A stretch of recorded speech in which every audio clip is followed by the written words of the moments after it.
In commando practice, cadet officers learn how a group of men working as one can be an effective wedge between destructive mobs and the peaceful citizen and his property.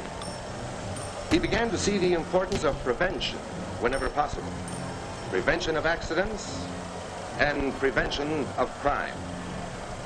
He had proved himself to be alert, willing to take orders and carry them out, and firm but courteous in his contacts with the public. I'm asking for your names.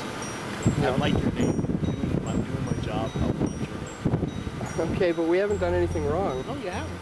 So, you're on private property, so by the letter of the law, I'm asking you for your name. Okay. Just give me your name so I can just, leave you guys alone. Yeah, good. John Smith. Okay. You guys want to play it that way? You can go out front. I'll be advising the rest of the security about you guys. If you guys make any further moves, everything will be noted and documented. Okay.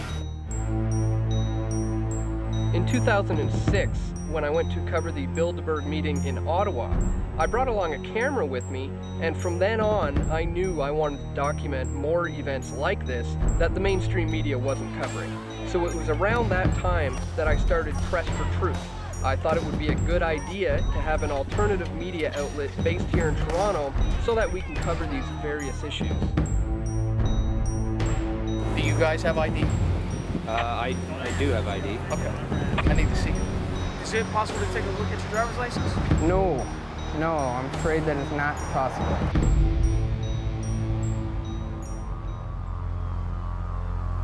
Today is a training exercise with our tactical emergency task force unit from Toronto Police. We're training with private security. We've been doing it with this organization, which is our TAPS, Toronto Association of Police and Private Security Organization, which is a collaboration between Toronto Police and private security in the Greater Toronto Area for information sharing, intelligence sharing, training opportunities. The G20 coming to this area actually helps us see how our training has been undertaken over the last several years. So this is actually, this was not derived as a result of the G20, but the G20 now will test our ability to work in concert with private and public sector. Is it true there's going to be upwards of 10,000 police at the G20? There's, well, first of all, I'm not here to discuss the G20. So now we are currently down in Toronto's financial district. This is the heart of the financial district here in the city. So we thought it was important to come here to show you what you can expect in 2 months from now in this area. As many of you know, there is a group out there called the Black Bloc who show up to these protests dressed in black. They often have rocks and they'll pick up things and try to smash banks. There was a firebombing at an RBC bank in Ottawa just last week by a group who was calling themselves the FFFC Ottawa. You create a problem, say the bombing, you get a reaction, say, oh my God, what are we going to do about this? And then you offer your solution to the problem, which is more cameras, more security, more lockdown, and we have new CCTV cameras going up here in Toronto as a direct result of the G20. I'm George Tucker. I'm from the Toronto Police Service and have been a police officer downtown here in 52 Division mostly for approximately 30 years. The Integrated Security Unit is the group that's comprised and required to provide the security to those internationally protected people. The Integrated Security Unit is led by the Royal Canadian Mounted Police. The Integrated Security Unit has security zones and they will be protected by fences.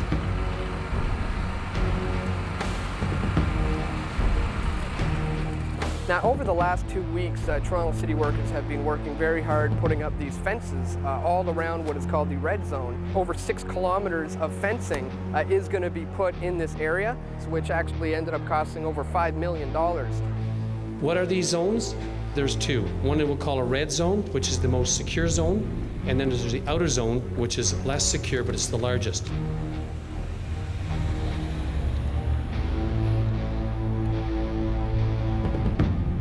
The world did change, unfortunately, on 9/11, and if it wasn't for some of the elements in our society, the security units would not have to be here in the presence that they are going to be here. When we see people videotaping around here, we want to make sure what their intentions are. Yep. Our intention is to provide some alternative information to people who are looking to learn about the G20. as opposed to the mainstream media slant on things. Are you familiar with what an agent provocateur is? Well, in Montebello, Quebec in 2007, there was 3 police officers who were dressed as aggressive protesters with rocks in their hands, wearing masks, in an attempt to incite violence. These 3 guys are cops, everybody! George, as a representative of the Toronto Police, can you assure us that the Toronto Police Force will not engage in any police provocateur agent activities at the G20 summit? Security matters, I'm not at liberty to discuss those in an open format. Obviously, with these people coming to town, this is a huge international event. It puts Toronto on the global stage. We obviously have to take the steps that we deem necessary to provide that protection for them to visit Canada.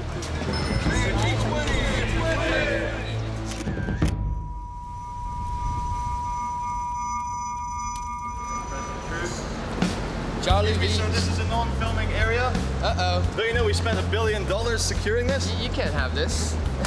How are you, man? Very well. Yeah, good to meet you. Good to meet you, man. My name is Charlie Veach. I'm a member of the Love Police, Detective Charlie Veach. Terrorism, terrorism, terrorism, Al-Qaeda, Mohammed, terrorism. I'd like to thank the City of London Police for doing a wonderful job in their fluorescent jackets and protecting us all from the terrorists. You have CCTV cameras filming us. We have to ask the question, people, who's watching the watchers? So Dan, you live here in Toronto? I do. Been here for a little over 10 years now, 12 years or so. It's funny, we're still one day away from the actual event and it's already massively locked down. Yeah, massive is an understatement. This is a completely unprecedented amount of police. I've never seen anything like it. All right, well, thanks. I'll see you in jail. We would like to know where the best riots are. Because what we really want to capture is like really frontline footage of the riots. We have got very rubbish footage so far. Most of it is unusable. If you know where there's any good riots, please let us know. Thank you. Are you telling me there are going to be riots?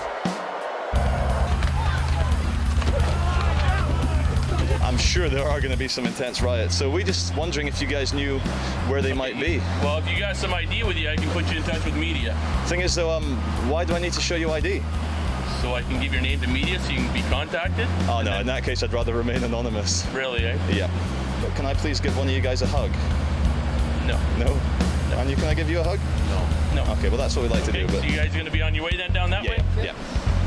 Is that right? That'd be a good idea. All the best. Have a good day. Take care. See you tomorrow at the riots. Well, I'm kind of amazed, Dan, at the intense police presence and the incredible kind of Berlin Wall style gating going on here. You can really almost taste the money they've wasted on the policing and surveillance of the city. And as we saw walking past, they've got mobile CCTV units. You've been stopped today twice, asked for ID, asked who you are. I've been stopped once. So I'm just really looking forward to getting the megaphone out and speaking a bit of my supposed truth to the poor security personnel here.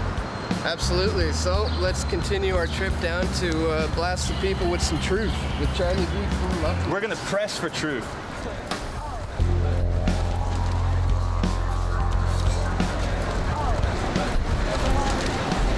Ladies and gentlemen, you must respect the G20.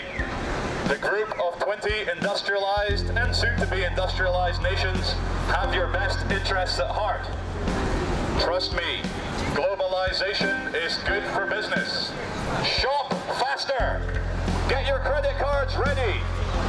We have to pay back $1 billion that we spent on policing you for the G20 summit. Please be very careful. The person standing next to you could either be a terrorist or might have swine flu. Stay terrified. I'd just like to thank security for coming out in such wonderful uniforms. They are agents from the Matrix. If you don't mind stepping on public property, I can leave you alone and you guys... Yeah. Where's public property? 5 feet that way. Yeah, of course. Is it just behind that grey line? Yeah, you got it. Have a good one. We have been moved on a total of 3 meters. We were standing on corporate private property. Now my message is ruined. You cannot hear my megaphone because I have been moved 3 meters to the left. It's all over now. The man has shut me down. It's all over. Excuse me, sir, with the camera, you're actually on private property there. Anyone telling you to firebomb McDonald's is dangerous and should be disobeyed. I repeat, do not firebomb McDonald's. McDonald's. Do not rock the boat. Do not ask difficult questions. If you require answers, the CBC and your other propaganda channels have all the answers for you. Ladies and gentlemen, this is a message brought to you by the Canadian Institute for Shopping and Buying Rubbish You Do Not Need.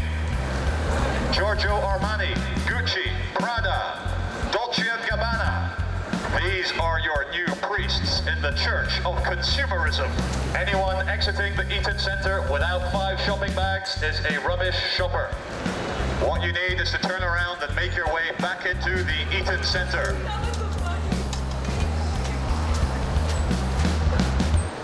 Ladies and gentlemen, by order of Eaton Mall Management, we ask you to shop faster. You are not spending your money at a quick enough pace. Spend more money. Buy more material objects. Happiness lies in buying stupid things you do not need. Thank you. Enjoy your shopping experience.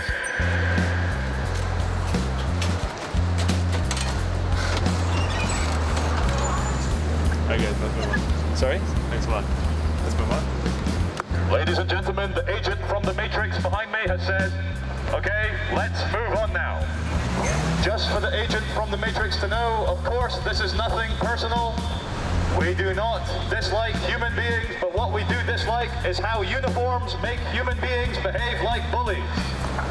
The people in the nice black and white uniforms behind me that say security, they are asking us, do not point your camera at the building, because the building has feelings as well, and it's very shy today. We would like to announce we are not terrorists. We are, in fact, British military intelligence. We are from MI7. Look us up. Thank you. Yeah, we're from British military intelligence. I'm here with the Metropolitan Police, as you can see. So it's all fully authorized at the highest levels. Because you know sometimes, have you heard of what an agent provocateur is? I have no idea. What it is, sometimes in like when there's big demonstrations, because I can tell you this because you're security, they use fake protesters to cause trouble, and we're here to be those fake protesters. Okay, I understand. So it's that. fully authorized.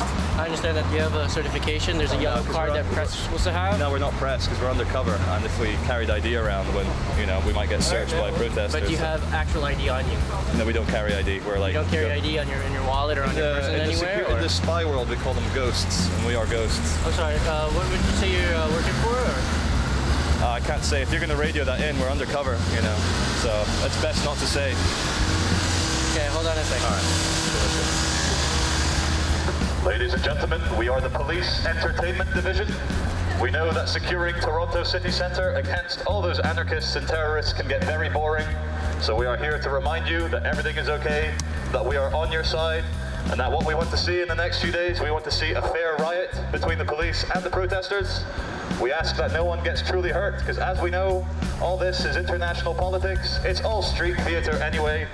And we all know as well that being a policeman in central Toronto right now can be very stressful. So if you'd like to join us to do some yoga, we'll be doing some tantric meditation. We will even show you some nice new positions which you can take home and make your partner very happy with. All you need to do is speak to the man with the megaphone. We are the Love Police, and our job is to lower fear and raise love. Honestly, we're done. Off the property, please. What happened? What happened? Is this private property? Okay. Yes, it is, sir. It's private property. Where would public property be? Private property, sir. Yeah, where would public property be? Sidewalk right there. We would like to apologize for standing on private property. We had no idea. We have obeyed now. We are on public property. Sorry for ever causing any trouble, but we promise we are not terrorists. That's actually the first time. Gentlemen. Hello. How are you guys? Good. How's it going? Good. Very well, sir. Well, these guys are from Press for Truth, and I'm from the Love Police. We're kind of absurdist, surrealist filmmakers, and so we obviously came to Toronto for the G20 to try and see what kind of exciting. So you know what it is. Okay. You found anything exciting so far? Well, just a bunch of private security telling us we're on private property. Police have been super cool. It's just the private security seems to be a bit stressed about everything. Well, as it turns out, you're currently filming, correct? Yep. You can't do that right here. So they told us this was This is private, this is public, so You're within 5 meters of this wall, so please turn off your video camera. we can't film within 5 meters of the wall? No, that's correct. Okay. Public Where Works can we Act film? states that, so please, Because we're show your identification to these officers. 5 meters from this wall. All right, we'll stop filming. But it's because obviously. Show us your identification, please. Can I just ask a question, please, sir? From this particular wall. Can I please look at the actual paper that side? wall that says we're not? You can film freely. Can I please see your identification, sir? Because we're both human beings, but are we not equal before the law until someone I've breaks asked the you law? to turn the camera off. I don't anticipate any trouble whatsoever. And that's it. I hope that sounds fair and is fair with everybody, right? So, can you... Is he being detained right now, or...? He's just talking. Same thing that... I've asked you to stop filming, brother. Come on. I appreciate what you guys are doing, and I know it's very interesting. Yeah. You have nothing to worry about with his safety. Okay. So no one's in trouble. No. Right? No one's in trouble. Well, we're not doing anything illegal, correct? Exactly. Right? Keep up the good work, though, right? This guy's doing a really good job. Thanks. So your friend didn't want to tell the police who he was, so he's been arrested for the time being, okay? So they're going to determine who he is, and then once they determine who he is, he'll be released. That's the beautiful thing about this. I agree. We don't have to present our papers upon request, right? Well, but circumstances have changed just a little bit. You know what I mean? Yeah, but like if this was why would certain rights be suspended just because the G20 is coming to town? Because that's what the government states. Right. It's not us. We don't make the rules. We just play by them. So as you probably just saw, we were surrounded by, I don't know, about 15 police officers or so who said we could not be on the property and that we had to be on the public sidewalk. We went over to the public sidewalk, continued doing our bullhorning with Charlie Beach, and that's when they said it's time to put a stop to this, and you guys are going to have to tell us who you are and show us your identification under something that is called the Public Protection Act. The Public Works Protection Act, as it's called, isn't new, but extending it broadly to downtown city blocks is unprecedented. It's entirely reasonable, and that we would be able to restrict the area around the summit. We have a legislative responsibility to protect that event. Police are using it. Several people have been arrested. Andrew Veach, an activist, tested the police response and videotaped it. You're within 5 meters of this wall, so please turn off your video camera. We can't film within 5 meters of the wall? That's correct. So your friend didn't want to tell the police who he was, so he's been arrested for the time being. As of June 21st, sir, this has been declared a public works area. Okay. And then that falls under the Public Works Act. Which is, what's the act exactly? The Public Works Act, sir. Right, so what does it state? You're more than welcome to look it up on the internet, sir. Can I get you to explain the, I think it's the Property Workplace Act? I would have to refer you to the Public Works. You're talking about the Public Work Act. Yeah. No, I'd have to refer you to the media relation officer. I won't be able to. Oh, no one can speak on that? Oh. Sorry. Okay. It's actually under the Public Works Protection Act, okay? Okay. Anyone within this perimeter. So by law, you can ID anybody you want? Yes, that's right. Can I have your ID, please? I refuse to give you my ID. Okay. You're gonna have to identify yourself to me, sir. Listen, okay, this is the way it happens, okay? If you don't identify yourself to me, then under that act, I'm gonna have to arrest you. Arrest me for not showing ID? That's right. So I need to see your ID right now. We check your bag. There's nothing in it that can cause anyone any harm. You're free to enjoy yourself in the park. You don't open your bag, you don't get in. Well, I'm not letting you illegally search me. Okay, then you're not coming in the park. Then you're not coming in. Why? On whose authority? On whose authority? We're not going to repeat ourselves over and over and over again. Thanks. This is a violation of charter rights. Of rights as a citizen of Canada.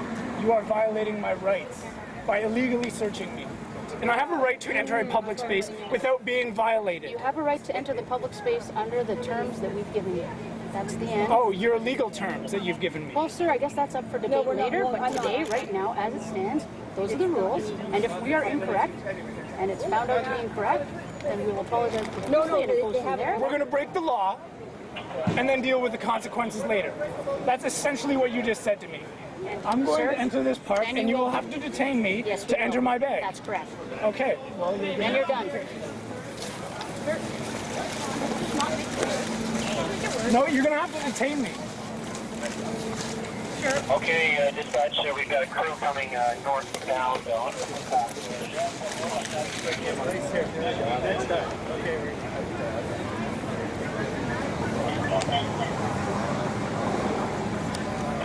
Excuse me. Is there a reason that you're keeping his goggles? He's not here to Keeping my swim. goggles? Yes. Why are you keeping my goggles? Is it illegal to have goggles? So when you use chemical weapons, I won't be able to protect myself? No, I don't have all of my stuff. Give me my goggles back. You're not getting your goggles back. Why? Unless you want to give us your name, we'll give you a property Why do you need receipt. my name? Because I'm breaking So we the can law? fill out a What law? property Can you receipt please for tell you. me what law? We can't even have this debate. It's ongoing debate. Okay. It's one-sided. Toronto has been turned into a police state. I mean, there are just police everywhere. They're searching you, your knapsacks when you come into a park. They're asking for your identity. These are public relations exercises that are increasingly about intimidation. I mean, intimidation may be the main message here, not anything else that's going to come out of it.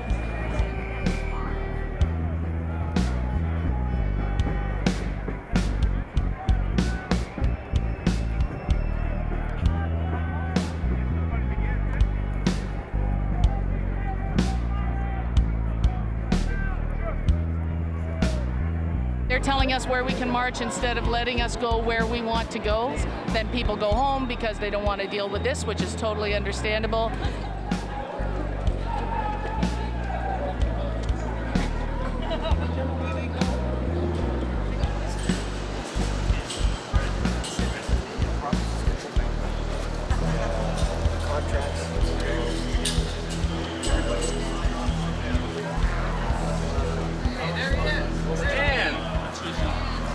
How's it going, buddy? Good. How are you? Good.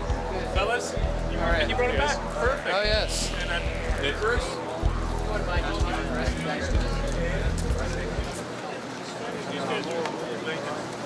Some more street satire? Oh, yeah. Charlie, tell us a little bit about what happened to you when you got detained there and just explain the ordeal that you went through. Yeah, I was just a bit too slow to show my identification, and I made the terrible, terrible criminal error, like real violent error of asking the policeman if he could show me some identification first. I spent 5 hours sat on a bench in the Union Street Station security office under CCTV surveillance. They're recording everything, and they kept me there for 5 hours on the wooden bench with my hands tied behind my back with handcuffs. After that, they sent an immigration detective down from the Canadian immigration because they said that I was in the country illegally, that they had no record of my entry into Canada. So then I got thrown in the back of a van, again with the handcuffs still behind my back, and driven for about 15 minutes to the Toronto Film Studios. But I didn't know it was the Toronto Film Studios until I left. They strip searched me again.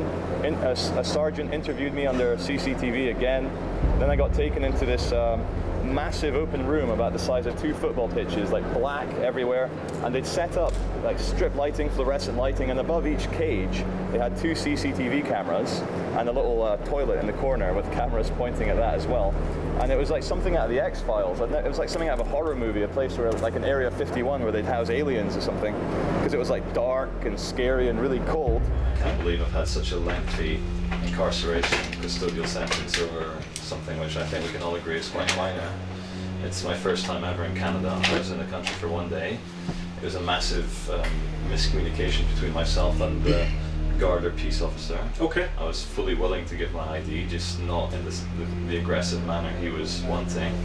And now I've had the longest, a very long prison sentence already, in my opinion, and I'm very stressed, very upset. Okay. And it just doesn't feel very becoming of a civilized country like Canada. I've been held in a cage, a cold cage in a warehouse for many hours, and before that I had my hands cuffed behind my back for 4 hours before I got brought here, and it doesn't feel right. I appreciate your comments. There are unfortunately some exceptional circumstances within the city right now, but I do appreciate your comments. You can't make me sleep in concrete. That's the arrangements we have.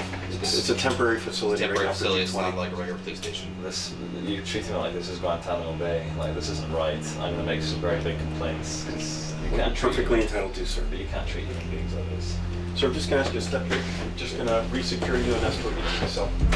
So then after the judge said I was okay to be released, they put me in jail again for another 3 hours, and I was only released at midday the following day. So for not showing my identification quickly enough, 21 hours in jail in a kind of makeshift Guantanamo Bay kind of warehouse. June 23rd, I was at Jack Astor's following a baseball game. I went to a baseball game with 4 of my friends. I spoke to 2 female RCMP officers and asked them where they were from, and they were unresponsive. They didn't have anything to say. So in passing, I just stated, good luck with Saturday. And nothing happened. We got into my cab. Right at the corner here of Front and Simcoe, the cab was stopped by a Toronto police car. And at that point, I was taken by the arm, and a line of questioning began. First questions were, what are you doing in the area? And I explained, I was here with a baseball game, I was in the cab going to my girlfriend's house. At that point, they put me in handcuffs and basically said, we're gonna ask you some questions. The arresting officer was asking me questions about what I allegedly said to the RCMP officers. Then 2 female officers literally got in my face and said, you don't remember telling us good luck with Saturday? And at that point, I was like, yeah, I said that. What transpired next was just beyond unbelievable. I never thought that anything like this could ever happen to me. During the booking, I knew that, this wasn't a valid arrest. They went into my pockets, took my ID out. They didn't even ask me for my ID in the streets, just helped themselves to it. Didn't tell me why I was being arrested, tell me what I was being arrested with, but no explanation. While they were questioning me on the street, I didn't want to say anything. I said I'd rather remain silent. I don't know what this is all about. I want to speak to a lawyer or duty counsel. That was the wrong answer. That's what made me go to 52 Division. And a booking sergeant from around the table came around, grabbed me by the neck, while the 2 arresting officers held me by the shoulders, took me to a room directly behind me, shut the door. I asked them what they were doing, and they said, we're strip searching you. It wasn't, please take your clothes off. It wasn't, there was no explanation. As soon as the door shut, the booking sergeant staff began beating me in the face. Every time he hit me in the face, he would use an open hand, kicked me in the legs, beat me in the torso. I have defensive bruising just from being like this. At no point did I fight back. I had 3 guys, 2 guys holding me, 1 guy literally beating me up. They just tore my clothes off. They didn't say, take your clothes off, we want to strip search you. They didn't explain. The shirt was ripped open, literally grabbed me by the bottom of my hands and flipped me like this so that the back of my head hit the concrete floor. Completely ripped my clothes off. At this point, I'm completely naked.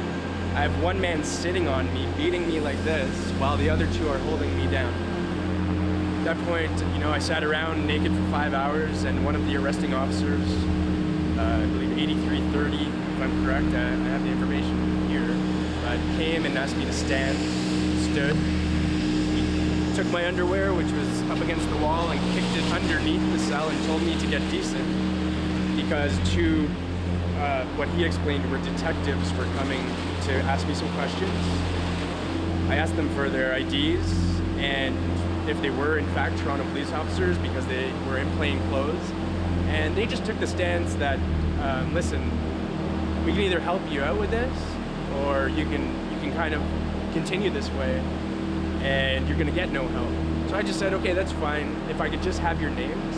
And they looked at each other, and one of the officers said, I'm Officer C, and this is Officer Sis. They sat me down and started asking me questions about what I know, what is going to happen on Saturday, if I know any information, if I know any information about labor groups, if I belong to a labor group.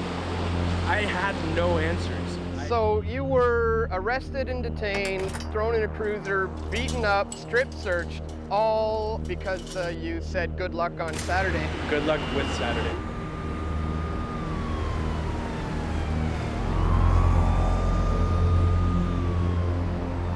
Big protest expected, big march expected this afternoon. And we're going to check in now with Stephen D'Souza, who's been monitoring it for us from the Queen's Park area. That's the Ontario Legislature in downtown Toronto. Stephen, what can you tell us? There are at least 10,000 people who have gathered here for a range of issues, everything from anti-war to the environment. Labor groups are here. A number of various ethnic groups. There are so many people here all gathered to protest the G20. I want to bring in one guest here who's Zoe Caron from WWF Canada, and your issue is the environment, and climate change hasn't really been on the agenda here. So what do you have to say to the G8 and G20 leaders? Well, it's the first time in a very long time that climate change has been pushed off of the agenda. We're hoping that countries will be coming out with their commitments. India came out yesterday, big deal. They said they're going to phase out their subsidies to oil and gas. U.S. is pushing it really hard. They're going to save $54 billion in the next 5 years by phasing out those same subsidies. So we're hoping Canada will follow suit. We have $2 billion a year in those subsidies, and then we can transition those funds to go towards renewable energy and climate change funds. Thank you very much, Zoe. Good luck with your protest this week. So, Peter, there you have it. The crowd is just marshalling. They just finished up the speeches here, so the crowd is just marshalling now. They're going to head south on University Avenue towards the fence where the summit site is, but they're going to stop a few blocks away and head west before circling around.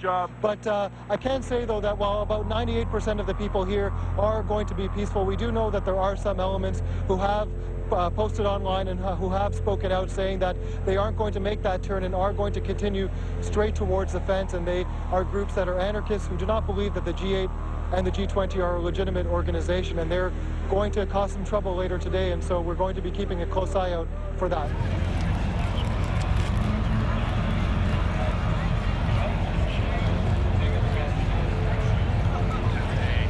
I can't see how far it goes. Hey man, how's it going? Hey, I'm a private citizen, so don't film me, okay? What's that? Don't film me, I'm a private citizen, okay? That better not be on any TV. I'm a private citizen. I'm calling you, okay? I have my rights, okay? Yeah. We're in a public area as well. I'm just trying to document it. I'm not a cop, so I want my permission to ask you, okay? Okay.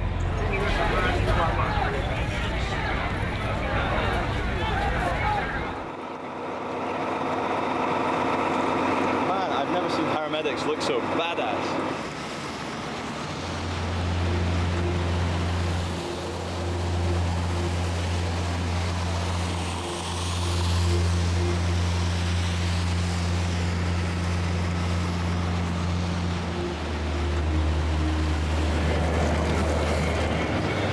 Whoa, these are all these vans full of riot cops here. Gentlemen. How are you? Yeah, of course. I'm Charlie Beach from London, England. I'm a filmmaker. These are my filmmaker friends. I ask you to just keep your distance from our people. You're going to have to leave this area. Are we able to continue north? No. Okay. Can we go this way? Do it by way of arrest. You're going to go south to, I'm going to suggest to you that you go down to King. All right then. Okay. And then go east or west, because unfortunately you're going to be meeting a lot of police officers along the way and you're going to be getting direction. Okay. We're trying to make our way to the protest. It won't happen here. What won't? Well, you won't be making it to the protest from here. Okay, so we got to get there another way. Solid all the way across. Oh. So you can tell your friends that as well. So head that direction. Sure. All right. Freedom of speech.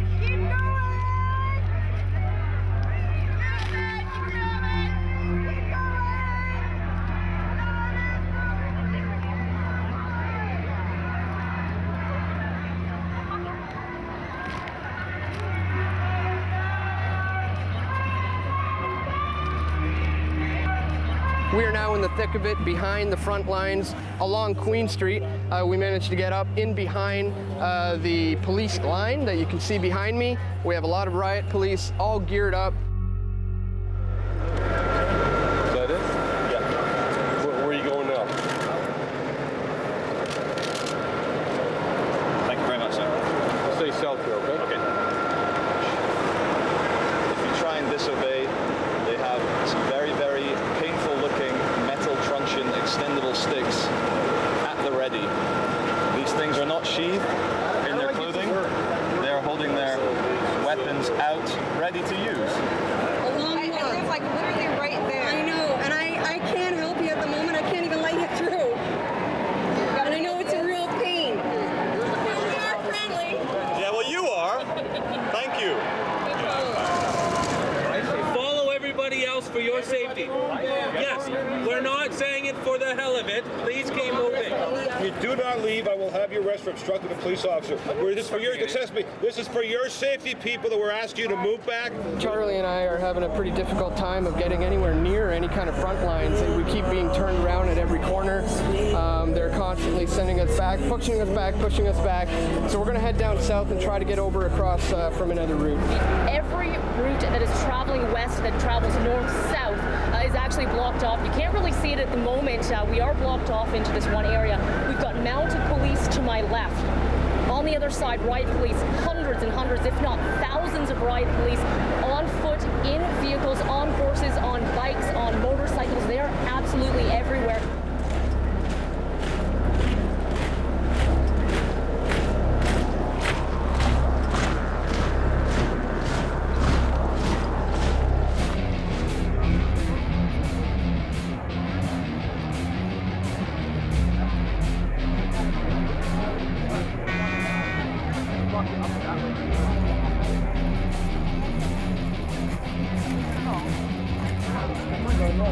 Well, I think the value of direct action should be concrete.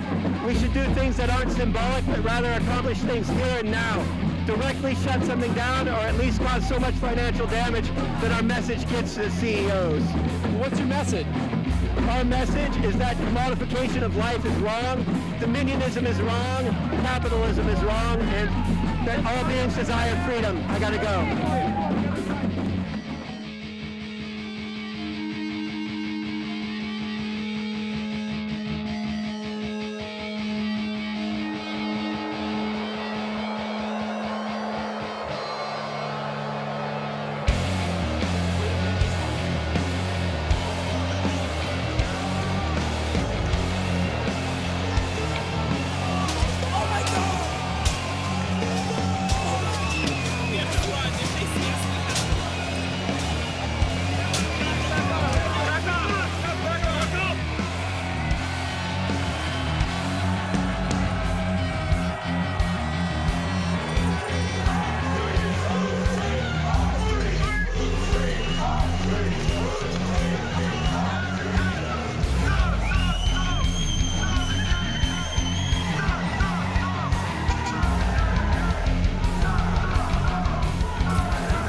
The Black Bloc members are actually moving past City Hall at this point, so it's very interesting that they're allowing the Black Bloc to go down Bay Street.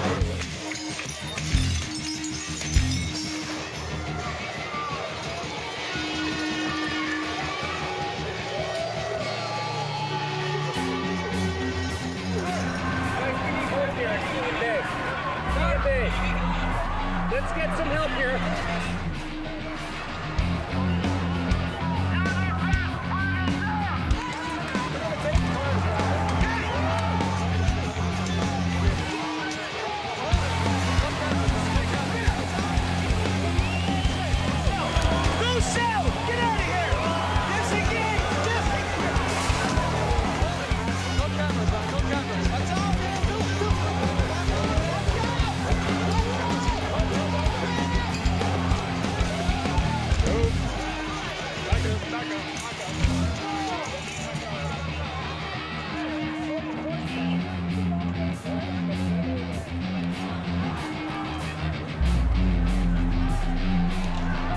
Hey, get this.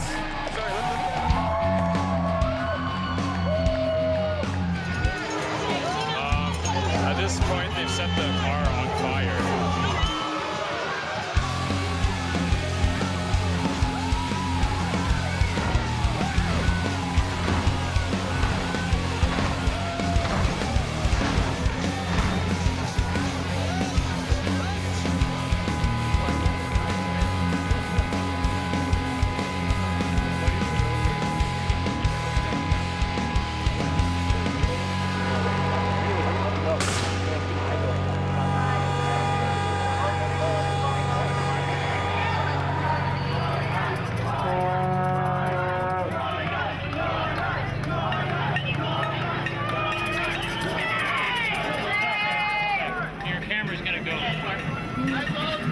Freedom of press.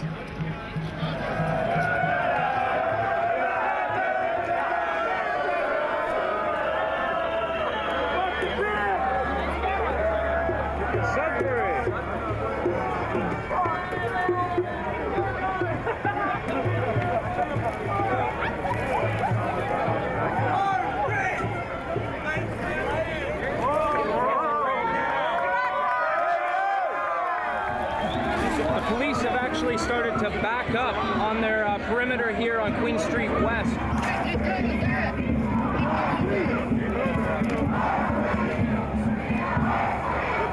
What are these?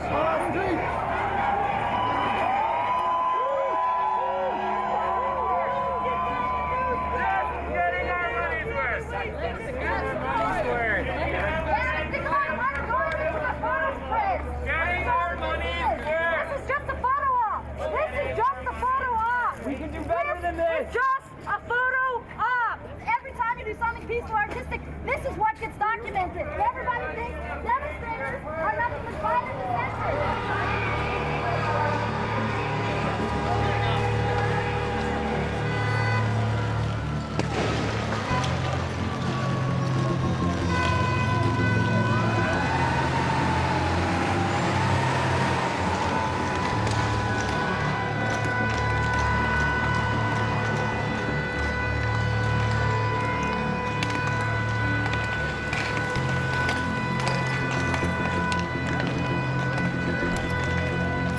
There's no police at all, at least not where we are, because there's broken windows everywhere all along the street. There's a cop car on fire. Just doesn't make sense. Now at this point it looks like they've turned left on College Street.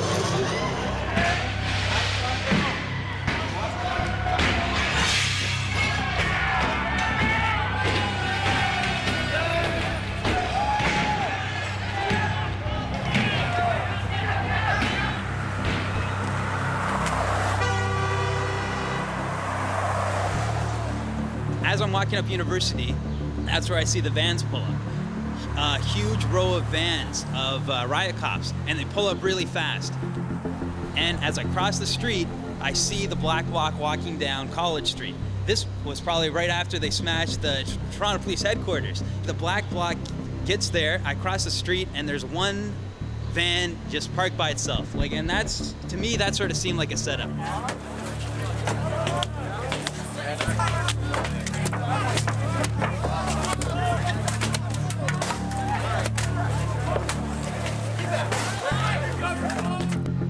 I could see the cops starting to get out of the vans across the street, the riot cops, and then they sort of formed one of those lines again. And then something happened with the black, a lot of the people that were smashing the van would run into Queen's Park, and it's sort of you lose track of them. I guess a lot of them were changing because there was a pile of black clothes. I can definitely say that I saw that.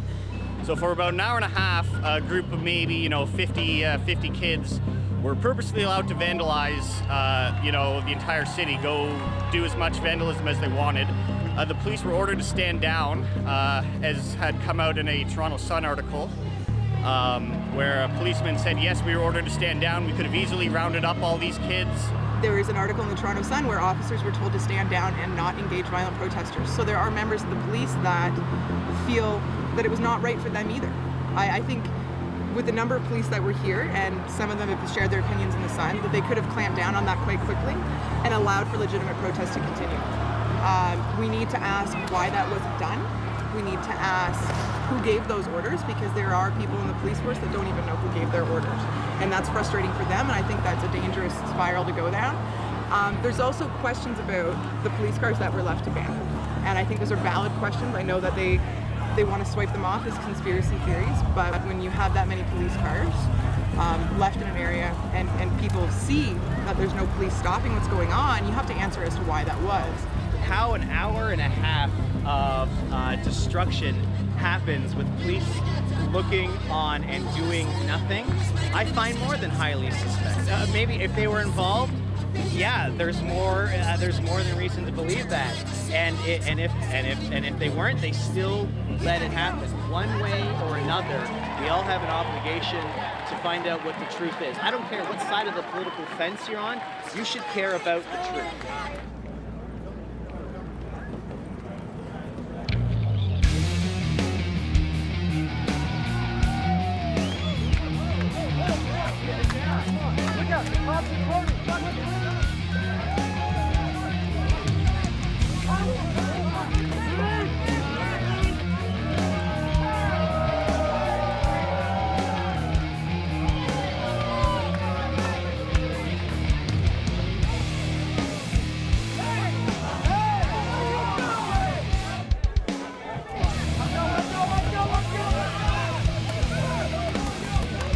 Without warning, that whole line of fully suited riot cops ran toward us at full speed, the bike cops included. Within a matter of seconds, they were on my heels yelling, "Go faster, you're gonna get hurt, go faster, we're gonna gas you." And it made me feel a way that I've never felt before in my own country. I was absolutely afraid of the police.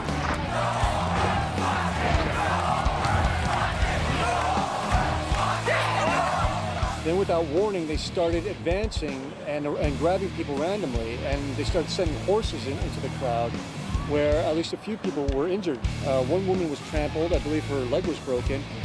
Somebody else I saw get kicked by one of the officers on the horse.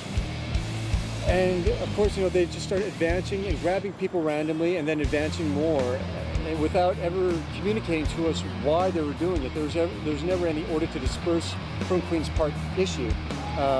Myself and other people kept yelling at the police, asking for somebody to come forward that speaks for the police to communicate why they were doing what they were doing, why they were starting to become aggressive with us. But there was never any negotiator or anybody stepped forward. It seemed like it was just something that was taking on a life of its own.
Some of the photos and videos that have gone on Facebook seem to show people dressed in black attire going behind a police line.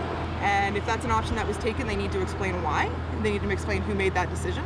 And if the Canadian public don't want to see that on their soil, they have to put measures into place that'll never be repeated again.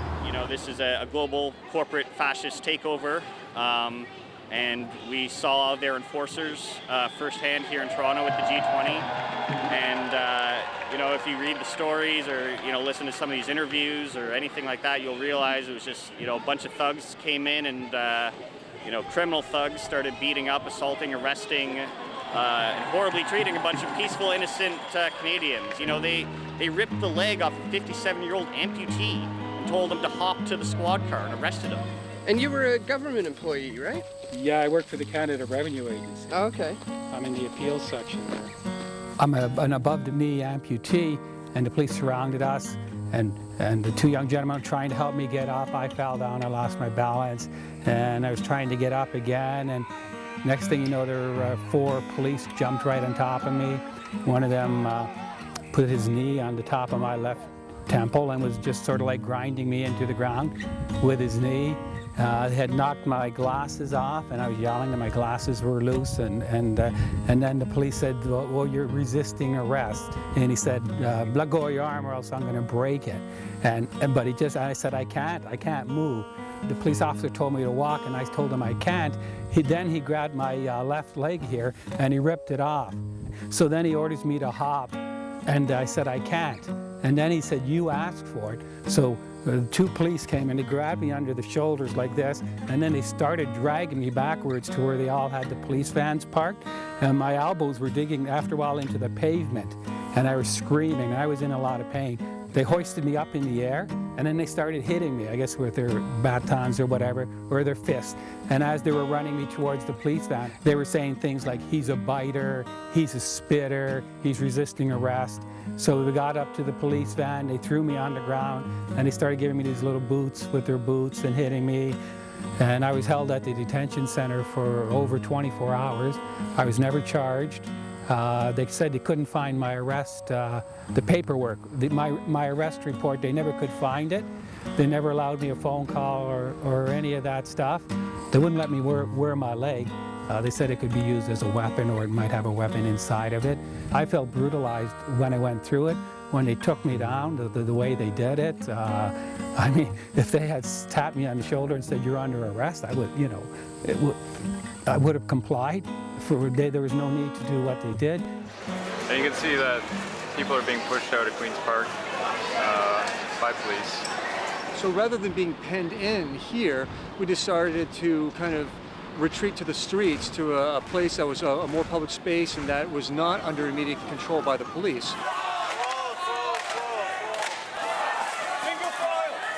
When we got to Bloor, we headed east and then eventually to Yonge Street where we turned south. And at that point, the protest started snaking. So basically, we kind of changed the game up a bit. You know, we forced the cops to react to us rather than being able to predict where we were going, so we would zig or zag if we started seeing a police lineup down the street. Welcome to the New World Order. You will do as you are told. Do not rock the boat. Do not question authority. Toronto Police, you are as much victims of this global empire as we are. The true criminals you want to arrest are within the Summit Exclusion Zone.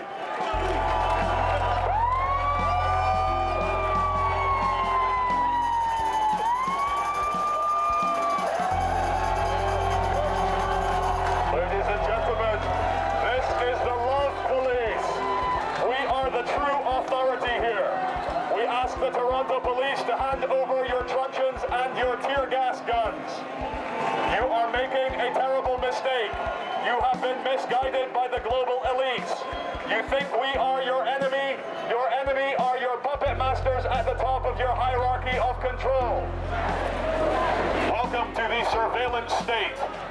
Welcome to the destruction of civil liberties for the pursuit of profit. You are all potential terrorists in the face of the New World Order. And this is a special message to the guy just there in the black paramilitary uniform holding a MP5 submachine gun. Sir, why have you brought a live firing weapon to a peaceful protest? Why is the government trying to antagonize peaceful people by bringing live weapons to a protest?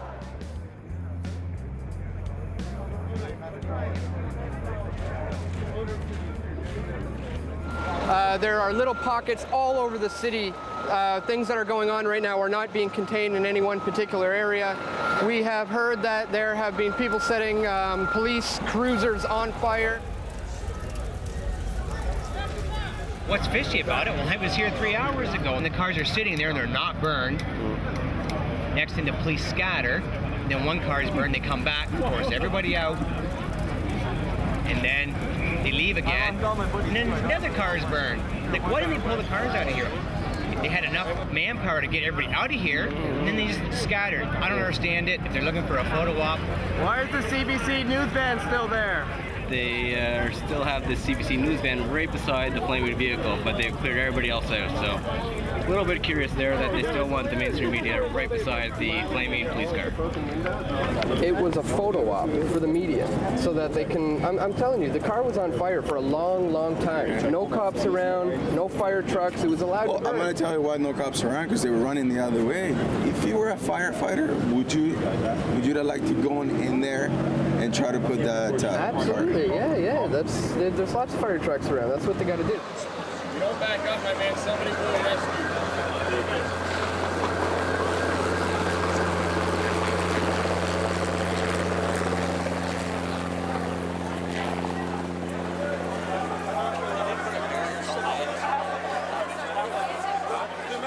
So here we are, we've just marched all the way down Yonge Street. We're back where we started at Dundas Square. We started here about 9 hours, 10 hours ago.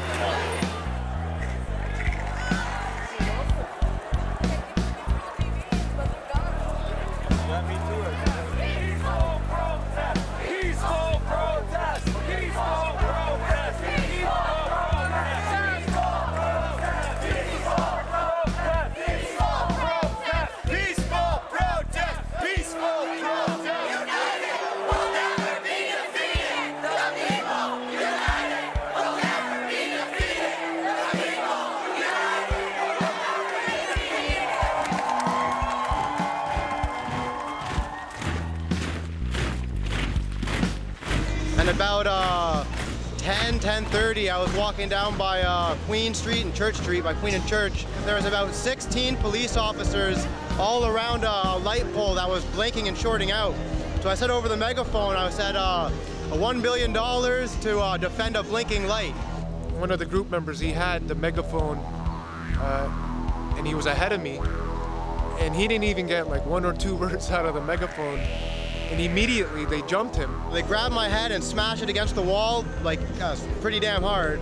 And before I could even get up, they grabbed me by the throat and started choking me. He fell on top of me and I landed on top of the megaphone. And about 4 or 5 cops all jumped up, stacked up on me. 3 of them turned around towards me and they extended their batons immediately and they hit me with their batons 3 times in my chest. And they beat the chair relentlessly.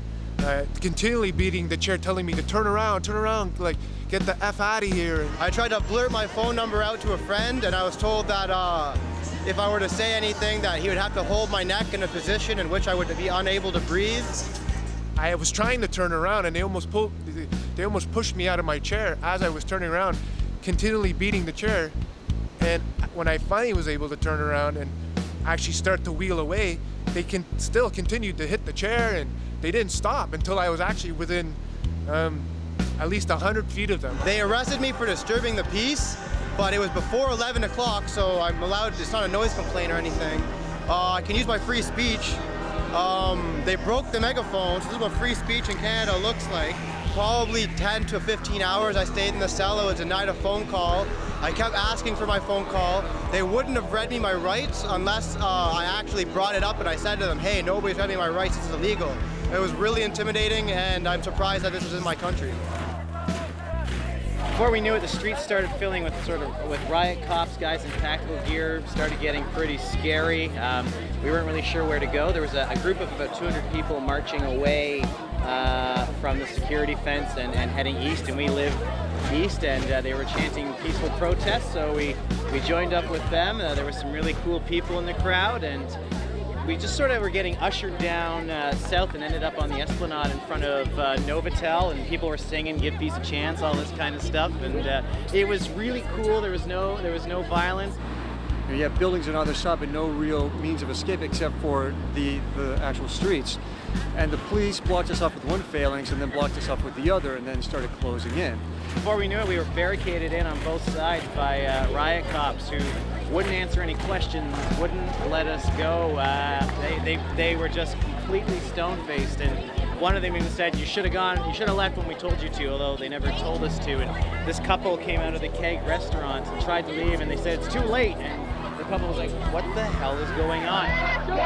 Let us go! Let us go!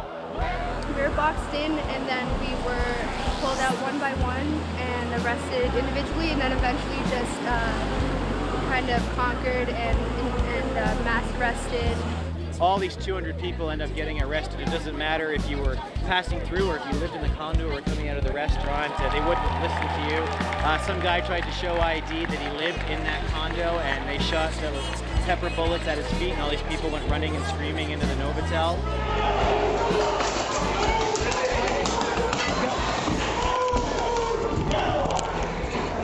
It's like, listen, I live here, what do you want me to do? I was like, back off, and start shooting at me. The police never attempted to communicate with us. They never spoke to us. And there was never any violence or destruction on our part either. I had to watch my girlfriend dragged away and cuffed as they dragged her away, really roughly for absolutely no reason. Threw her in a paddy wagon. I got thrown in a paddy wagon, and before I knew it, I was in a prison bus full of guys, taken down to the detention center. I ended up being in that detention center for 24 hours. I couldn't believe what was happening.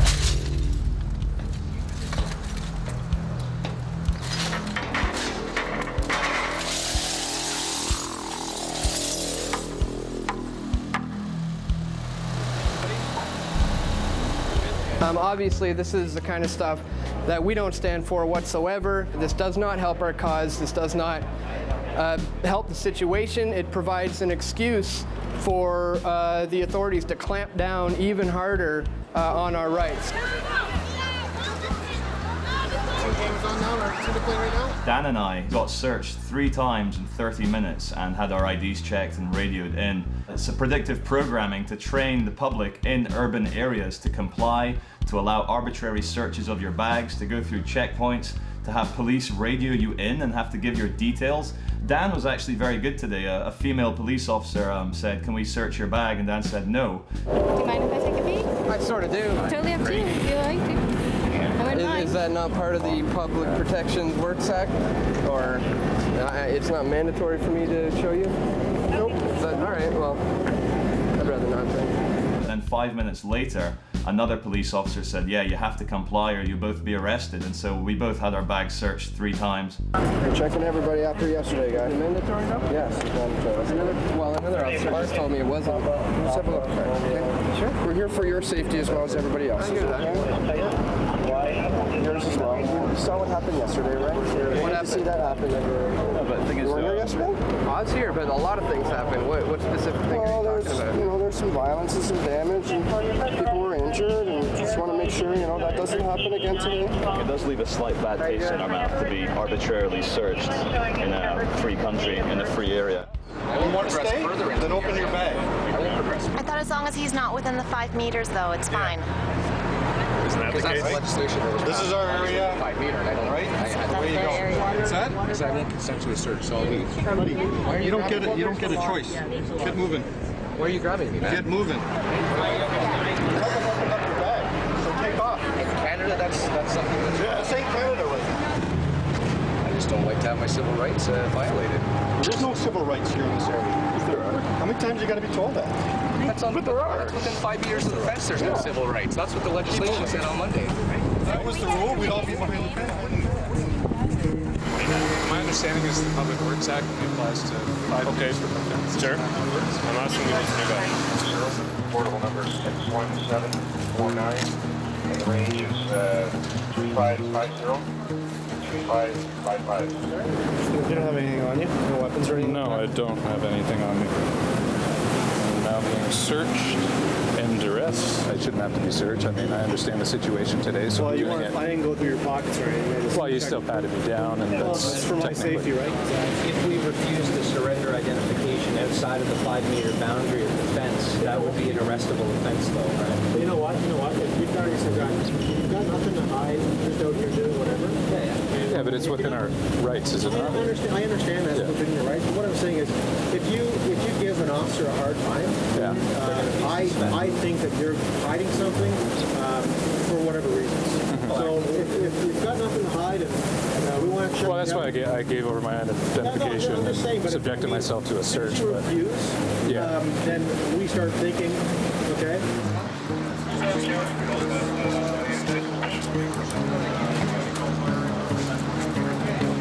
Arrests, and lots of them. Hundreds at last count, over 500, and they are still making them as we speak. this morning, highlighted by an arrest at the University of Toronto campuses, where police took in at least 70 people who they said were storing street weapons on campus. I came out of where I was sleeping and identified myself as a member of the student union, and I was escorted out. I talked to a police officer, I guess who was in charge, who was evasive. I said, I want to see a warrant, and he was being evasive and saying that we were trespassing. And I said, no, we're not, this is our building, these are our guests, and then just looking for excuses, and finally got frustrated and just said, okay, everybody here's under arrest. We were arrested in the campus, and the charge were conspiracy to commit. We didn't know what conspiracy to commit. So they were actually in a gymnast that they have rented, and they got arrested, and when the police arrest them, they say that they arrest them for participating into a riot. My name is Mark. I'm from Montreal, Quebec. I've been arrested on the G20s. The charge against me are weapons. My weapons are a pair of tweezers, a waistcoat this big, 2 pairs of scissors, and a metal whistle.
That's what they shot at us.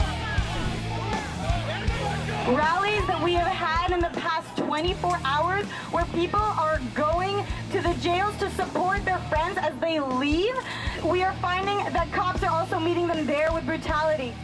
We've seen plainclothes cops snatch several demonstrators who were supporting their peers coming out of jail. We've seen them being snatched, being thrown into cars. We have seen cops prepared with tasers. This is not acceptable when we are already resisting the G8 and G20 violence, the violence that comes from their structures and policies.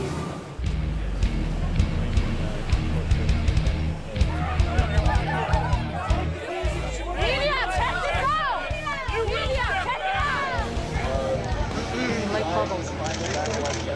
Cute. I think it makes people smile. My name is a mystery. Oh? No, I have nothing to hide. If the bubble touches me, I'm going to be arrested for assault. Do you understand me? Bubbles. Yes, that's right. It's a deliberate act on your behalf. I'm going to arrest you. Do you understand me? I understand. Right, you're going to be in handcuffs. All right? You either knock it off with the bubble. You touch me with that bubble, you're going into custody. I don't feel very affected. I'm just That's terrible. trying to keep people happy. My heart bleeds. Mine too. Right? I'm here. Put it away. Right. Knock it off. Yeah. For $1 billion, they could have got someone with a better attitude. Yeah, okay. Thanks. Are you the I guess now famous Officer Bubbles? Have a nice day. No? Have a nice day. Are you? My name is A. Josephs. A. Josephs. That's Officer Joseph, sir. Oh, okay. Sounds fair. Have a nice day. How do you feel about the whole the video and everything that surfaced? Like, you know, looking back on it now. There's nothing to look back on. Did my job. I'm a police officer, right? Touch me with that bubble. You're going into custody. Do you understand me?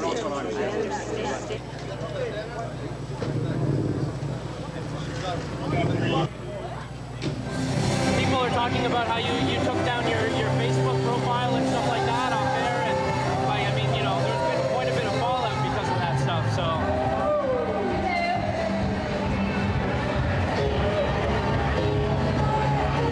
My private life is not open for discussion, okay?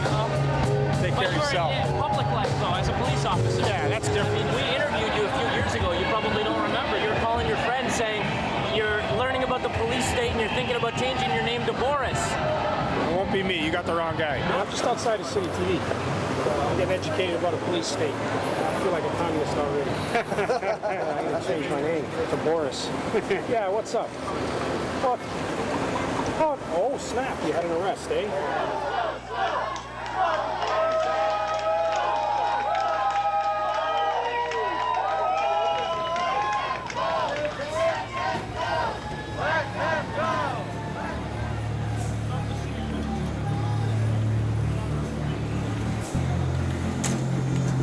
There's 500 of them being arrested, I've heard.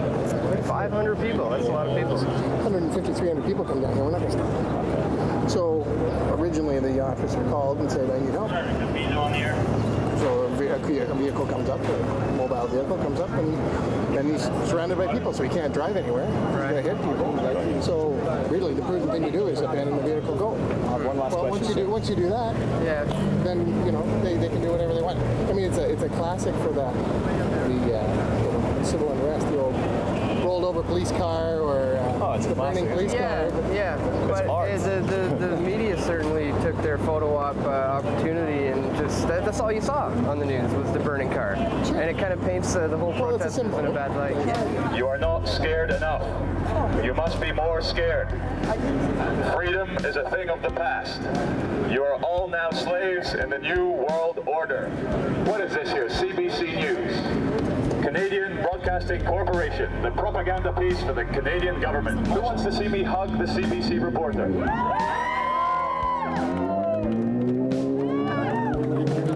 Ladies and gentlemen, Toronto is in police state lockdown. You are free to do as you are told. You are free to have your bag searched arbitrarily. You are free to hand in your identification.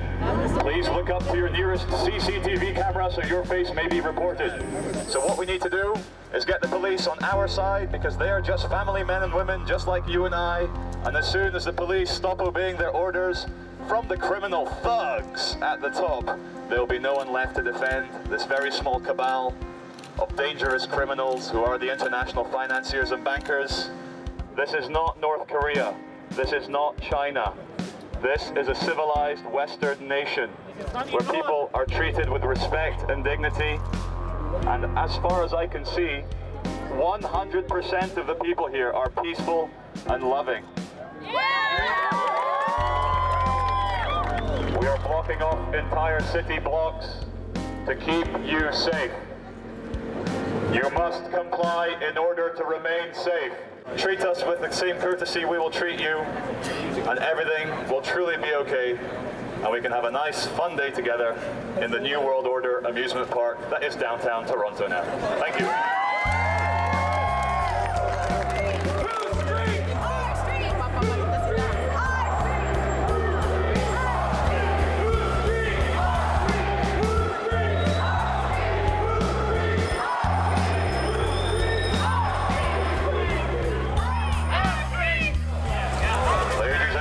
Of the protest march, please be careful. We have had reports from the CBC that there are many Al-Qaeda terrorists here dressing in Toronto police uniforms. Okay, ladies and gentlemen, some people have informed me that we should carry on west. I gotta be careful, I'm gonna get busted for inciting a riot. Why are you blocking peaceful protesters off every 100 meters? Why are you not letting people walk further? A very interesting thing that that happened, Charlie and I were in the middle of this particular protest where everybody got surrounded, and they had blocked the street on Queen Street leading up to Spadina, the area where one of the police cars was on fire. And Charlie got on the bullhorn and said, you know, if this line is blocked, let's go north, everybody. Not being very forthcoming with why they're blocking us, I guess we're going to have to go that way. So everybody started to go this way, and then all of a sudden the police opened up the line and allowed everyone to go through. Almost like as if they wanted us to be in that particular area where that police car was on fire. The street's so busy, dude. I'm so sorry. I've got so much stuff I need to do. I've got to be on the radio in an hour.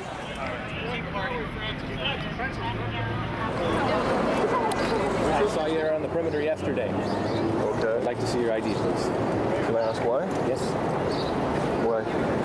I'd like to see it. You have a problem? Is there a reason why you wouldn't want to show your ID? Yeah, because I live in Canada. I'm walking down the street with the camera, right? I'm not... Given your shirt, your proximity you were, you're videotaping yesterday down at the... Yeah, tyranny. You know what tyranny is, sir? Yeah. Well, what is it?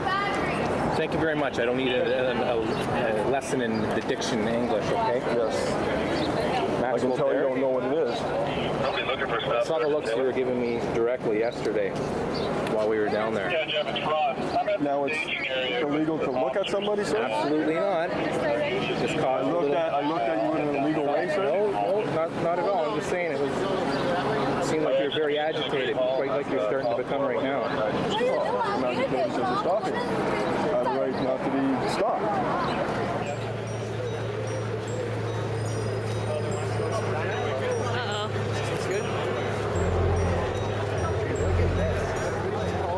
So this is as far as we can go. We got here, there was pretty much already a big gathering. The bikes were already there, everybody was already sitting in. We were already on our way home. We kind of just figured we'd take some pictures, walk across. We had to get from this side of the intersection to that side of the intersection, so we decided we would just walk through, take a few pictures on the way. As a budding photographer, thought it'd be kind of cool to get the aftermath shots down here just to see what it was like. We were just walking down Queen Street, like spent the day. It was probably like, I don't know, like 5 in the afternoon or in the evening. So it didn't seem like it wasn't too big of a crowd. It seemed, you know, peaceful. So we were kind of just observing and watching what was going on. I found out a lot of the people that were there, that were stuck in, were just had just been walking by. Some of the people were just curious about what the protest is like because of all the stuff that happened on the Saturday. So they walked down there, and then some of the people were just like local area residents stuck in here. So they have nowhere to disperse to. Just for the record. And here come the riot cops.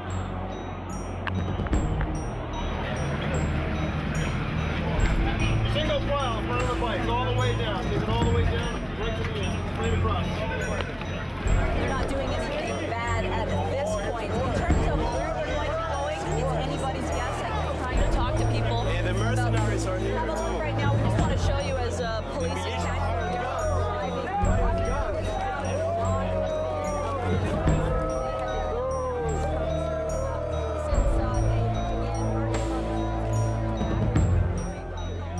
Queen and Spadina is already blocked off on the south and the west side. And then buses pull up from the north. Big Greyhound buses, like full of riot cops.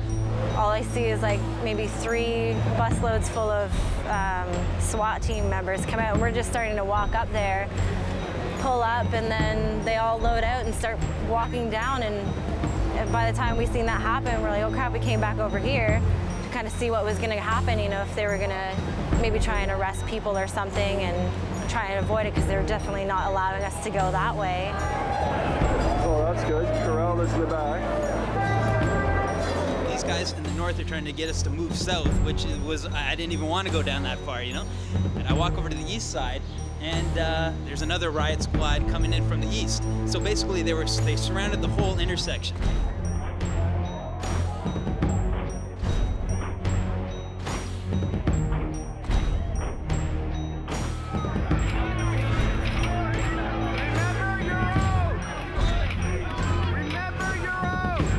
Surrounded right now. There's a bunch of cops there telling us to go this way, a bunch of cops there telling us to go this way, a bunch of cops there blocking off that way.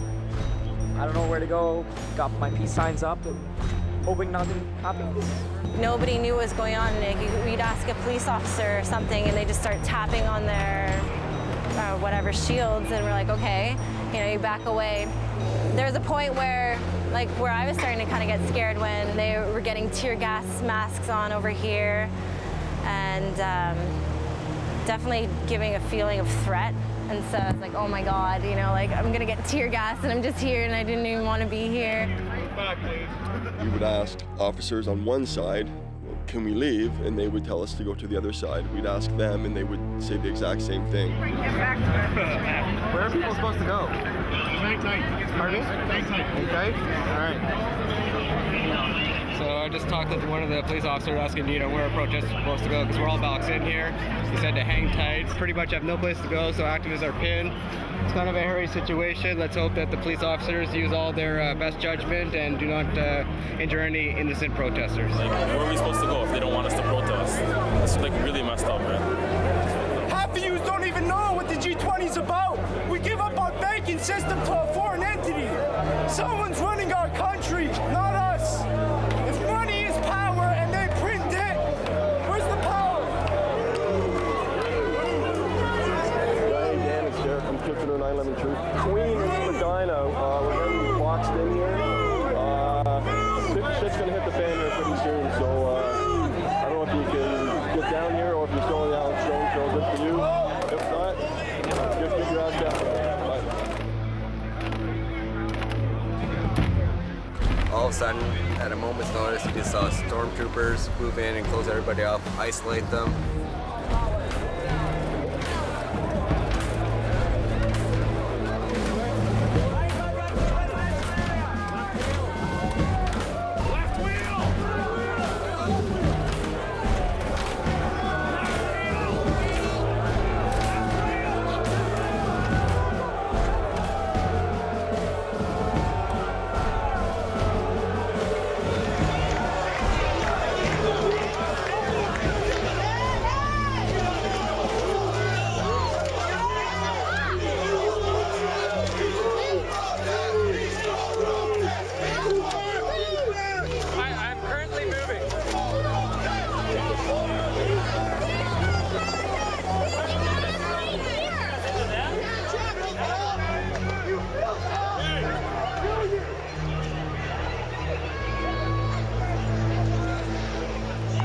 This doesn't look good. Before we realized it, we were blocked in from every direction, and then we were part of the small group of about 30 people that got cut off from the main 4.5-hour group. And before we even knew that we were blocked in, So there was no way that we could get out.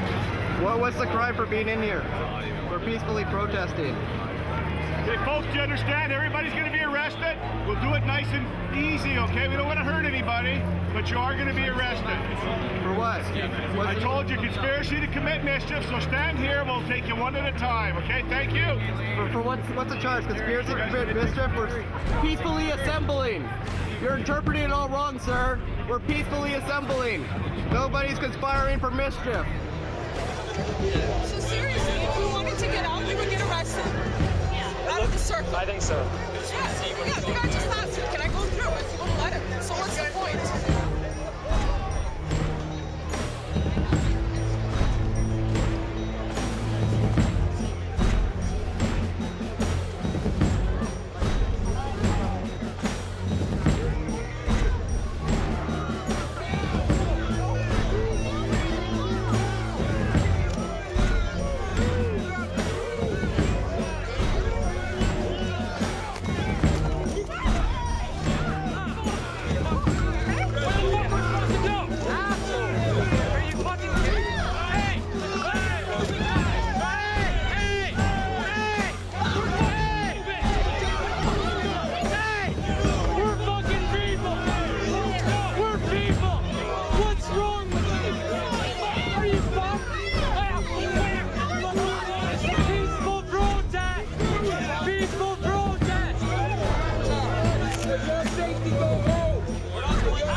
any phone.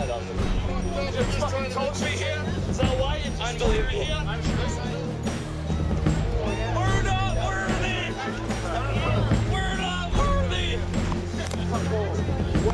I'm sorry! I'm sorry for protesting! We were a little stressed, but still light in the situation, and still until they started dragging us away. At that point, that's when it got real.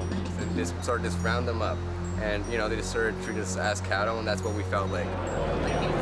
Look at all those civilians back there.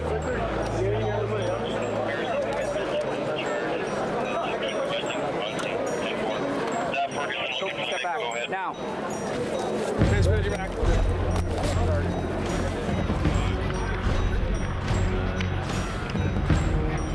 Me? I'm being taken.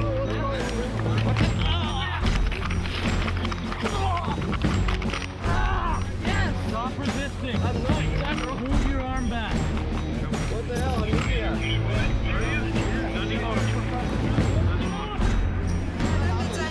Shield. Whoa! Hey! Hey! Hey!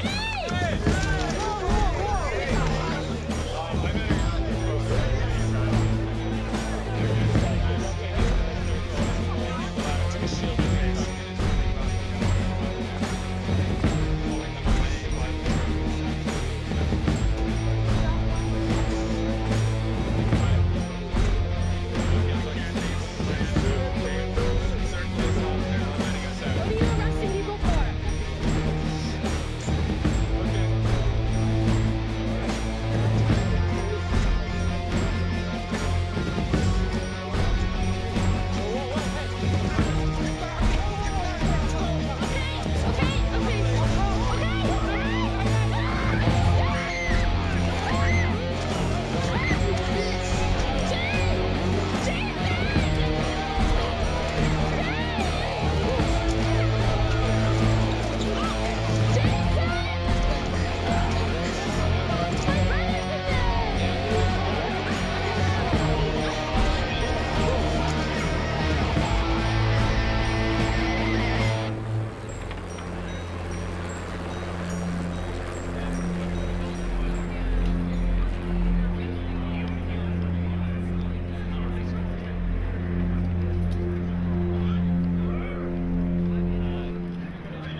was standing at Queen and Spadina. I was taking pictures, and then all of a sudden I got boxed in, and I've been here probably for the past 3 hours, and for the past hour and a half it's been pouring rain.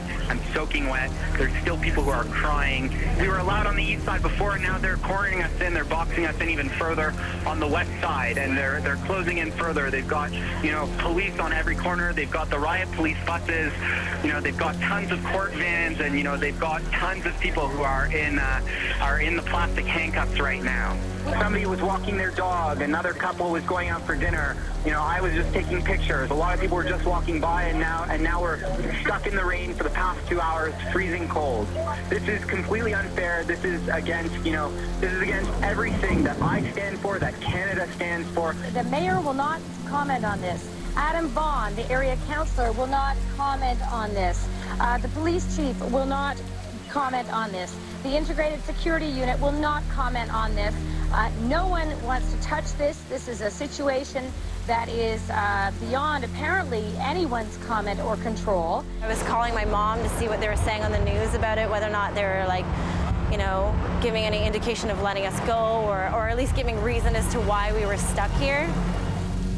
I stood out in the rain for about an hour or so with zip cuffs on the back of my hands, and so soaked to the bone. We got on a bus where they continued to put the AC on. We asked them to stop. They turned it even higher.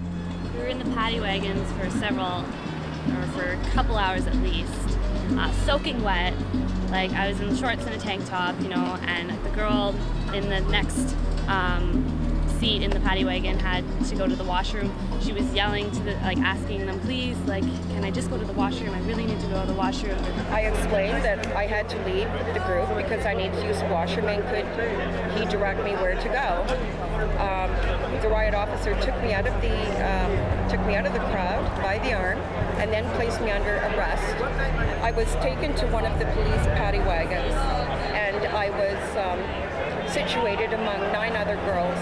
I asked the police officer where could I go to the bathroom, because that was my quest of getting out of the group. He told me that I could use the paddy wagon. I said, you've got to be joking. I had no choice. I have a kidney that doesn't work properly, and I've never been so disgusted and felt so violated in all my life. Because my hands were cuffed, I couldn't even help myself to prepare to do that. So I had all these strange girls do it for me.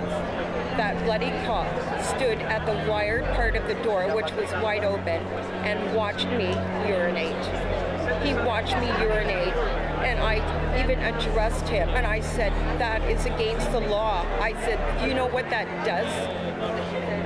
He couldn't even imagine, and neither can other people, how that would affect someone and traumatize someone. But he didn't just do it with me, he did it with 3 other girls. And I don't give a shit who this guy was, a cop. I gave him no goddamn right to look at a girl urinate, because you know what, if it was someone else in the neighborhood that was doing that, they would be picked up, thrown in jail, and charged. It's the most humiliating and embarrassing thing I've ever had to say on camera, but people have to know the truth. We gained significant evidence to suggest that we had members of black bloc type people that involved in the crowd mixed in, and that included people who during the walk actually donned masks, as we saw yesterday, which was the precipitation of the violence that we saw.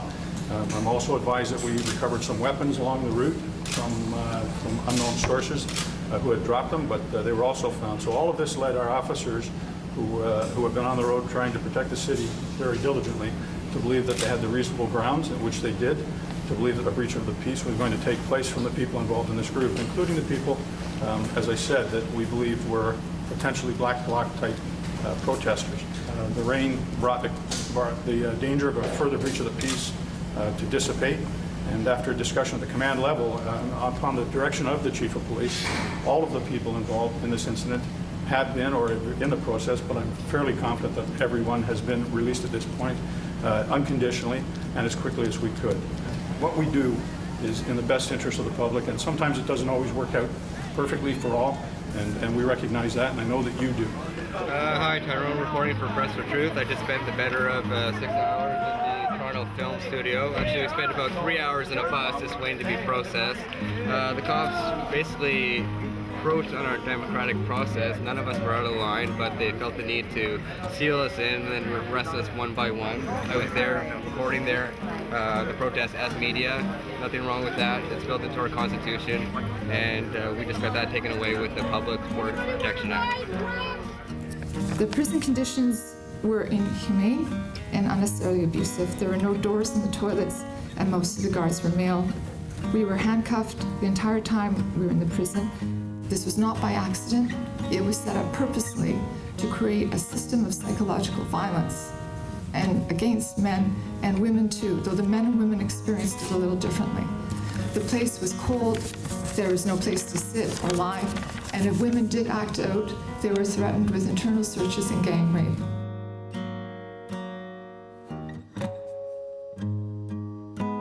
I work on violence against women in war and war rape, and threatening a woman with rape or gang rape is not a joke, and it's not funny.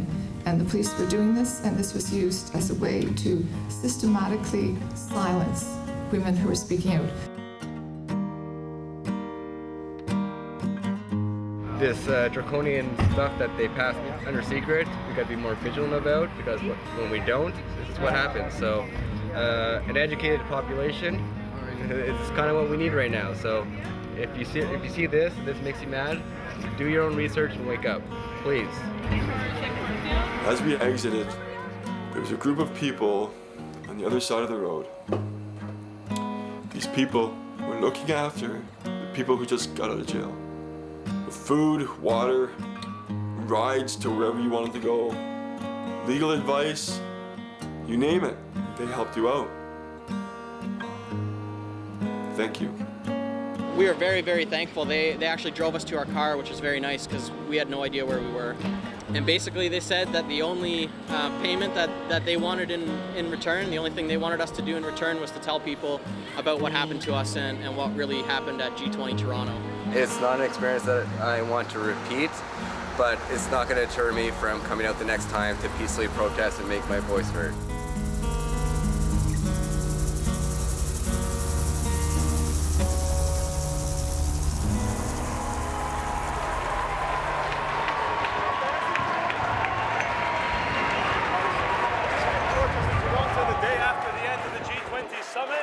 As you can hear, and as I will show, there's a big group of people now directly in front of the police headquarters.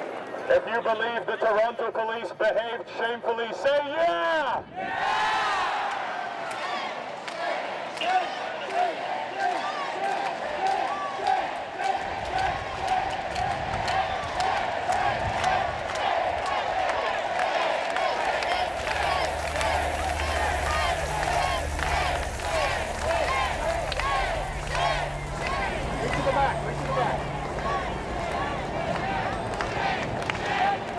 Not every Toronto police officer is a bad person. Some of them, underneath the robot uniforms, are actual human beings with feelings as well. I know this because a few of them were nice to me over the last 2 days. I wish the good ones within the Toronto Police Department could actually inspire the other ones to be nice as well. There are still good cops left. It's time for them to raise their heads and start saying something. We are friendly. Yeah, well, you are. Thank you. It's knowledge, right? It's power. That's right. We should all have it. Yeah. Sergeant, I'd like to lend you the megaphone to give a police statement. No, thank you. You sure? Yeah. I think your voice would come out very well. No, thanks. We're the same. We're human beings. When you take off that uniform, you and I, we're the same. We have a common enemy. And if it's one thing I could leave you with, remember, once they're done with us, and they've got you guys to do the work for them, what do you think they're going to do to you? So I just ask you, officers of Toronto, what is more important to you? Morals and ethics, or pleasing the powers that are acting in such a corrupt way? I could leave that for you to decide. I know you're doing your job, but at the same time, like, when is it going to be a revolution of all? You know, like, come on, we're all just humans. If you're doing something that's immoral in your life that maybe you should consider a new occupation. Be the one to make that change. Out the criminal activity or the criminal behavior and the abuse of power that you see and know, you know. Find a different job. What you're doing is not going to benefit your children or my children in the long run. If you're a police officer, that doesn't mean you're above the law. If anything, you have to, you know, as an enforcer of the law, you have to be, you know, extra vigilant to make sure that you don't do anything illegal. Your police vehicles say to protect and serve, and ours at home in our hometown say people helping people. I only saw people helping corporations and people helping shady governments. All we ask is in the next few years, as we enter this crazy, paranoid terrorism world, that you please, as brothers and sisters of ours, please question your orders. Please think about what the governments and the international bankers are asking you guys to do, because you're increasingly being asked to control us, just normal, peaceful members of the public. And it's not a Canadian problem, it's not an American problem, it's a world problem. And the true criminals are the G20 delegates and the international bankers which control them, fund them, and install them as puppets as the leaders of our states. So, just to end, it's a message of peace and understanding. I'm from London, in England, and we have the exact same problems we have here. Why did the G20 decide to host itself in the middle of a major city for the need for this totalitarian clampdown? So all the best, guys. We hope the day pans out peacefully for you guys as well, and we're at it here, so take care. Charlie, tell us what happened to you when you showed up to the Toronto airport to try to go home. Yeah, yesterday at 4 p.m. I was at the airport queuing at check-in on the Air Transat flight to go back to London, as I was obviously booked to do. And then at Toronto Pearson Airport, I noticed 3 policemen pointed at me from quite far back, and then they came running in and grabbed me and said that they had a warrant for my arrest. I said, no, you have it all wrong. I've already been arrested. I've got my papers. I'm flying out now. What are you doing? This is crazy. Yes, good morning. This is a message for Charlie Veach. It's Detective Sergeant Frank Skubik calling from the Toronto Police. It's now Tuesday morning at about 9:40 a.m. Mr. Veach, the reason I'm calling is to inform you that a Justice of the Peace has issued a warrant for your arrest for the offense of personating a peace officer. If you can call me at 416-808-7399 as soon as possible, we can make arrangements for you to have yourself surrender yourself and be processed on this charge. So they cuffed me and dragged me out in front of thousands of people at the airport, and the charge was impersonating a police officer from the first day filming I did with you, Dan. Hi, do you have some kind of certification for that? Yeah, we're from British Military Intelligence. I'm here with the Metropolitan Police, as you can see, so it's all fully authorised at the highest levels.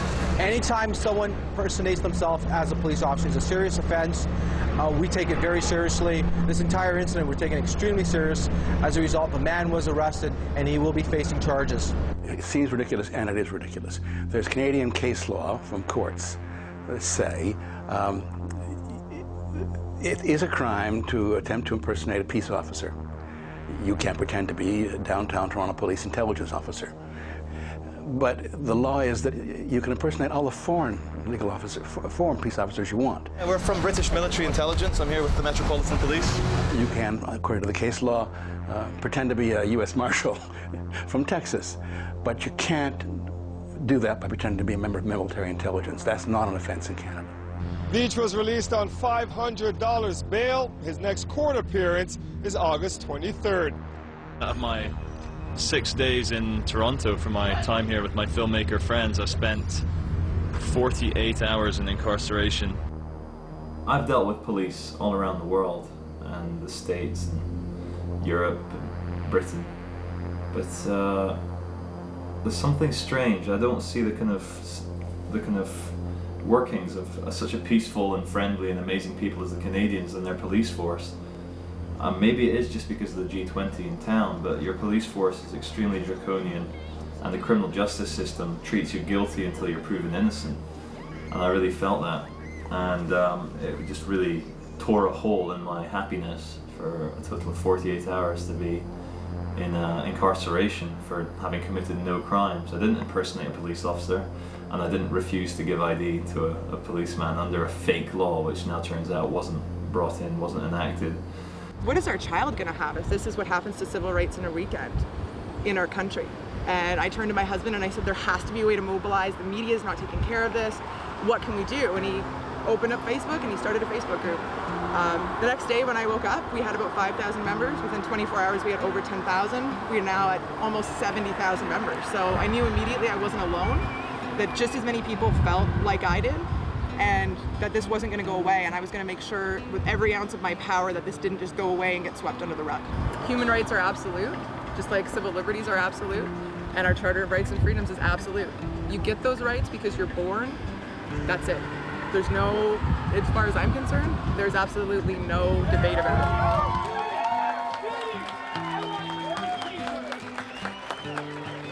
All tyranny needs to put a foothold in a country is for the good conscience people to stay silent. Well, we will not remain silent, and we will soon not forget what happened here in Toronto. We will continue to band together. We need to show them that the people and our message will not be delegitimized by political spin. We need to show them that we cannot be intimidated by their threats or slander. Show them that we are not allowing them to criminalize dissent. There's a lot that went down that the general public isn't aware of, and that's the major factor that needs to be addressed. People need to know what's happening. Thankfully, in this day and age, we are all public media. We can all raise our voices, and that's what we need to do.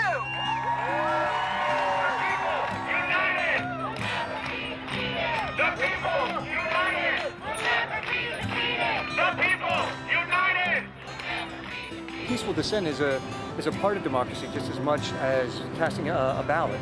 I hope that that more politicians will kind of get on board with the idea that something outside of the police investigating themselves needs to come out of this, like a real inquiry that has, again, what I said, is real teeth to it, something that has actual power, that has subpoena power, that has the power to really question the police and look at their tactics, not just at the G20, but in general, because I think there's a larger subtext of a pattern of police aggression against, peaceful people. We're not going to get a true independent inquiry without that subpoena power because they lie, people lie.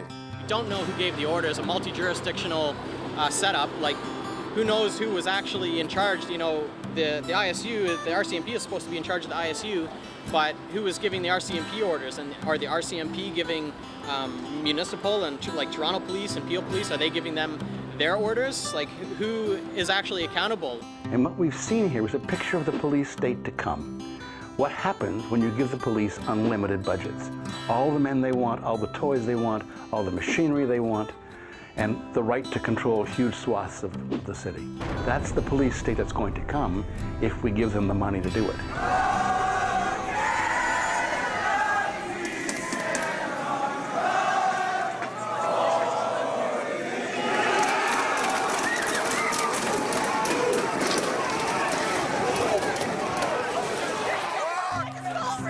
Watch out for this police state.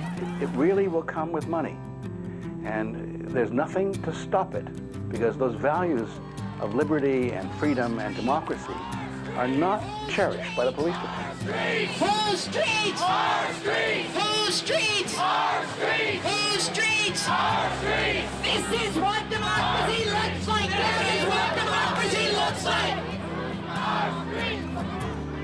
Whether you're a teacher, a doctor, a lawyer, or a police officer, your job is to help people, not to make their lives worse, not to abuse them, not to manipulate them, not to coerce them. So when you act in a way that is abusive to others, to your fellow citizens, and then say, I was just following orders, you're not the victim. You're actually at fault for not taking a stand for what you made an oath to do when you decided to take on that occupation.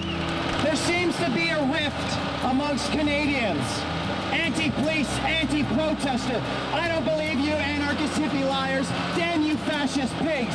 We can't fight each other. We can't be anti-this or anti-that. There's one thing we all need to be. The people down here, the people working in these buildings, we need to be one thing. Pro-truth. But I'm ashamed to say that I was not a protester that weekend. I was just snatched up along with. I'm an average Canadian dude. That's who I am. Well, actually, that's who I was 2 weeks ago. Now I'm a protester. That's who I am now. I attended my first protest on the Monday in solidarity, and I will continue now, and my eyes have been awoken to what's going on. I didn't care much for politics. I didn't care, you know, as long as I could go to work, make my money, and spend it. Now, I see the world through different eyes. I've awoken. I don't want to be part of this corporatized system. It's August 23rd, 2010, and we are currently standing right out front of the Ontario Court of Justice. Now, today is the day where over 300 people are going to be processed for their arrests that were made during the G20 summit weekend. You rocks! Yeah! There are some matters that we have dealt with either through outright withdrawal of the charges. In some cases, either some type of a diversion from the court process was done. Donations tend to be the simplest one because you can do that here, proceed with it now, give the money, and then the individual the charge is withdrawn, and they are out of the court process. Are they accepting responsibility? No, there is no admission of responsibility with this. It's simply a donation is done, and the person walks away from court without a necessity of an admission of any responsibility with them. How many officers have been charged with assault? Okay. How many officers have been charged with assault? All right. So you had a question? How many officers have been charged with assault? Why are people having come back in October who are innocent? People who Is there a single cop being prosecuted? One cop? One police officer? Why are people having come back in October who are innocent? Police came in and broke into my home at 4 in the morning. It was the Gangs and Guns unit with, you know, guns drawn and plainclothes officers with just their bulletproof vests and a bunch of guns pointed at our heads. The conspiracy I'm charged in is alleged to be responsible for everything that happened on the streets on Saturday, which is, you know, it's kind of preposterous to allege some kind of anarchist hierarchy. All this criminalization and the crackdown on dissent and the attacks on social movements is nothing new. And I think it's really important for people to continue the work of you know, challenging the system that targets people for marginalization and oppression and takes away from people's ability to build strong communities and to build a better world, and that is the most important thing for people to do moving forward, is to continue challenging and to continue building our movements and building linkages between the various struggles that we're all involved in. We all have our opinions based on our life experience, and one of the things we have to realize is that opinion is constantly being conditioned by mass media. We're constantly being indoctrinated by certain perspectives. Maybe the things I know aren't true. Maybe the paradigms that I've been used to aren't accurate. And so when I hear a thought that might sound very disturbing, might sound that's not even true, may even sound like a lie, let me at least authentically consider it so that I can see all the possibilities as opposed to being so attached to one mainstream perspective. Corporate media has different responsibilities than, say, alternative media like this. You have to go into that and not be naive about it. You have to realize where they're coming from and not let it affect the validity of your message and your voice and your value system.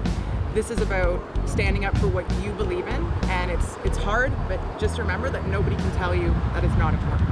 Everybody's got to start carrying around cameras, okay? Whatever they try to tell you, no, you can't film here, you can't film here, that's exactly when you need to hit record, and you got to keep your cameras recording.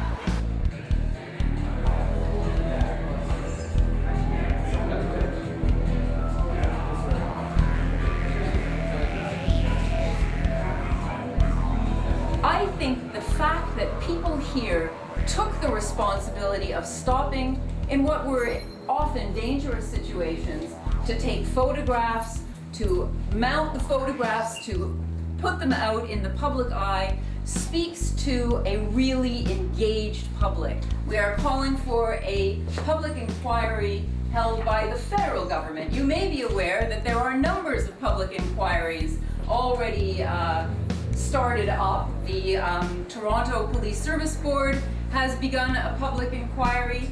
The Ombudsman has begun a public inquiry. There's another inquiry held that the province is holding on the Public Works Act, this mysterious act that supposedly existed and then maybe didn't exist. All of these things are pieces of a patchwork, but we need to be able to put this together. I think you're probably aware that 1,100 people were arrested, the largest mass arrest in Canadian history. So to say that that was really a rotten weekend is putting it mildly. It was an historic weekend. The CCLA and other groups were meeting with the police in the weeks before the G20 weekend, basically to understand what the rules would be in respect of the scope of peaceful protesting. At no time did either police force advise the CCLA or any other group of this regulation. Indeed, as their lawyer, I was dealing with their lawyers throughout the legal process in the days before the G20. At no time was I advised of this regulation.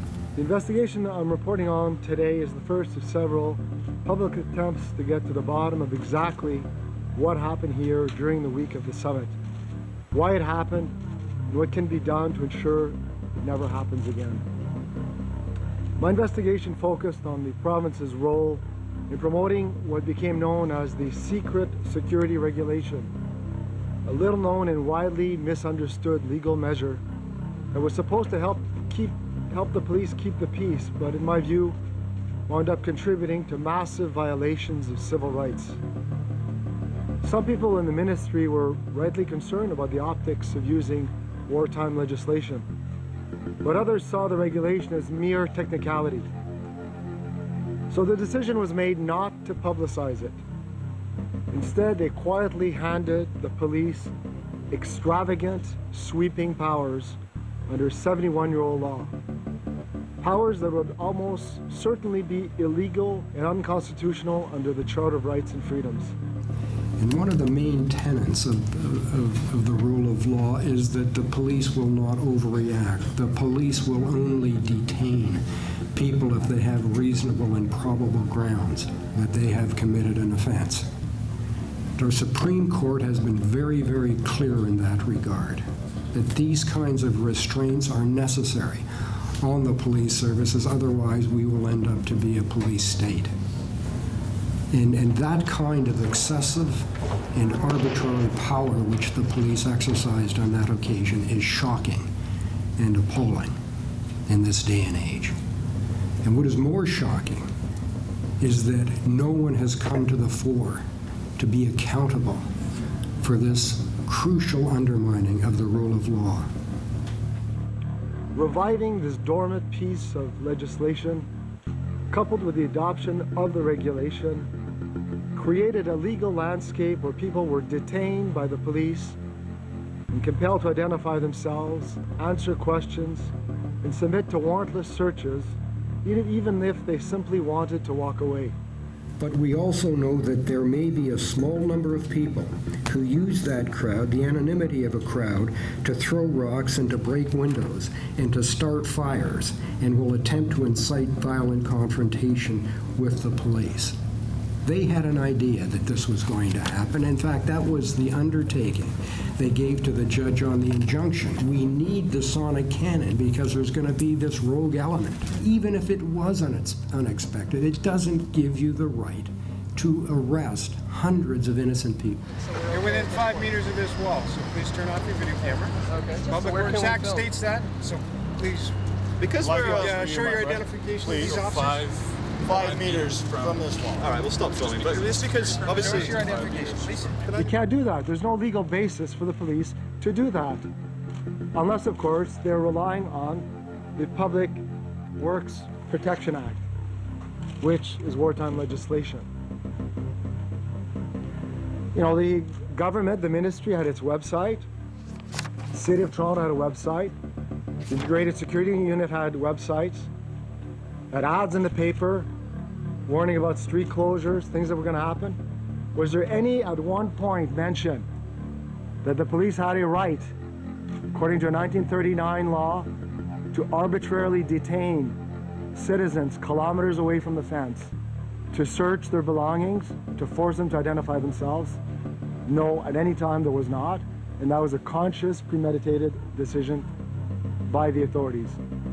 Apart from a coterie of senior officials in government and the Toronto Police Service, no one else was aware of the existence of this regulation or the fact that they would trigger what amounted to martial law in downtown Toronto.